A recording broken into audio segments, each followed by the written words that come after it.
Hey, welcome to our next conversation iteration on the IPCP running next February 27. We've got Jay in here who's currently running and delivering and facilitating the program.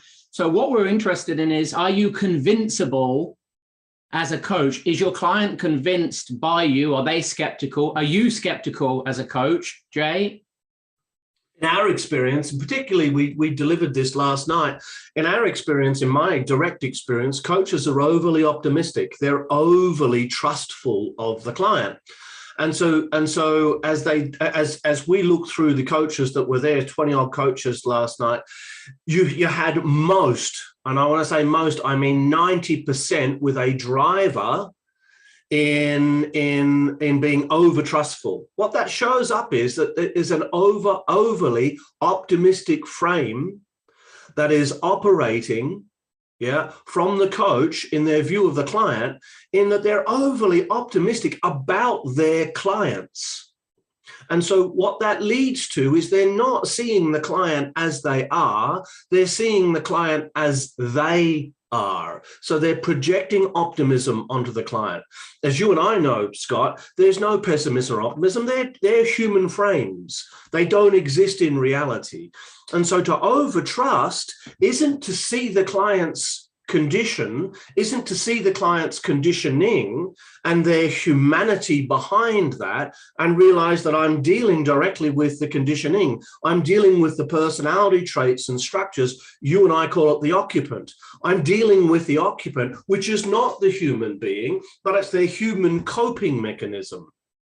And so being overly optimistic means they're going to get caught up in believing in the human being's coping mechanism, their personality. They're going to get caught in content. So what?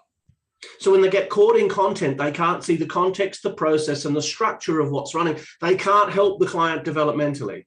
They can't help them get objective to what they're subject to because they're playing in content and they're trying to shift the deck chairs. And it's not going to make any difference in the long term. And then from a client perspective, as you see your clients convince the strategy?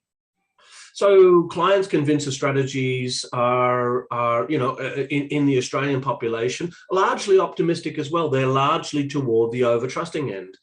The under-trusting people, the people that are skeptical about life and reality, don't tend to come into coaching terribly much. They're the ones who tend to avoid. They're the ones who actually need coaching because they need to get past their ability to over-skepticize reality and overview it as being against them. You had an example last night in Masterprac, where you've got a client in there who's over concerned and over worried that people are out to get them. And it's a belief that's been running their whole lives. Whilst it's on the rarer side, it still exists. Sure. And so what if a coach isn't across this dynamic in the coaching relationship? Then they're going to project it upon their client. They're going to project their own optimism upon the client, and they're going to get caught up in content. They're not going to be able to, they might as well be performance coaching because they're not developmental coaching at that point. To coach developmentally to someone's vertical growth and development, to accelerate that process requires that you get past the content into the context, the process, and the structure, into the way in which they think, not what they think. Good. So if you have that in your toolkit and you have that integrated as a coach, well done and congratulations. If you don't, you know when the next course starts. Maybe we'll see you then.